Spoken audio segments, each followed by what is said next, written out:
തിരുവനന്തപുരം പാങ്ങപ്പാറയിൽ പ്രവർത്തിക്കുന്ന state institute for mentally challenge എന്ന സ്ഥാപനത്തിൽ നിശ്ചിത യോഗ്യതയില്ലാത്തവരെ സർക്കാർ സ്ഥിരപ്പെടുത്തി. ജോലിയിൽ വീഴ്ച വരുത്തിയതിന് സർക്കാർ തന്നെ പുറത്താക്കിയവരെയും നിശ്ചിത യോഗ്യതയില്ലാത്തവരെയുമാണ് സ്ഥിരപ്പെടുത്തിയിരിക്കുന്നത്. ഈ സ്ഥാപനത്തിൽ 10 വർഷം താൽക്കാലികമായി ജോലി ചെയ്തവരെ സ്ഥിരപ്പെടുത്തണമെന്ന സർക്കാർ ഉത്തരവിന്റെ മറവിലാണ് അനധികൃത നിയമനങ്ങൾ.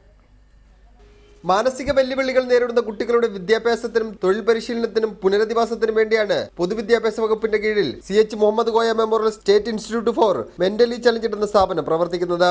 ഈ സ്ഥാപനത്തിൽ 10 വർഷമായി ജോലി ചെയ്യുന്നവരെ സ്ഥിരപ്പെടുത്താൻ സർക്കാർ തീരുമാനമെടുത്തു. ഇതിന്റെ മറവിലാണ് നിശ്ചിത യോഗ്യതയില്ലാത്തവരെയും സ്ഥിര നിയമനം നൽകി തിരികെ കയറ്റാൻ ശ്രമിച്ചിരിക്കുന്നത്. ഒരു തസ്തികയിൽ ജോലിയിൽ പ്രവേശിച്ച് അതേ തസ്തികയിൽ 10 വർഷം പൂർത്തിയാക്കിയവർക്ക് സ്ഥിര നിയമനം നൽകാനാണ് സർക്കാർ തീരുമാനിച്ചിരുന്നത്. എന്നാൽ പിയൂൺ തസ്തികയിൽ ജോലിക്ക് കയറിയ ഒരാൾക്ക് ഓഫീസ് അറ്റൻഡർ എന്ന പുതിയ തസ്തിക സൃഷ്ടിച്ചാണ് സ്ഥിര നിയമനം നൽകിയിരിക്കുന്നത്. കൃത്യമായ ജോലിക്ക് ഹാജരാകാതെ ഗുരുതരമായ കൃത്യവിലോപം കാണിച്ചതിന് സർക്കാർ തന്നെ നടപടിയെടുത്ത് പുറത്താക്കിയ ഉദ്യോഗസ്ഥയെ ലൈബ്രറിയനായി സ്ഥിര നിയമനം നൽകാനും തീരുമാനിച്ചിട്ടുണ്ട്. ആവശ്യമായ യോഗ്യതയില്ലാത്തവരെ സൈക്കോളജിസ്റ്റായി നിയമിച്ചതായും ആക്ഷേപമുണ്ട്.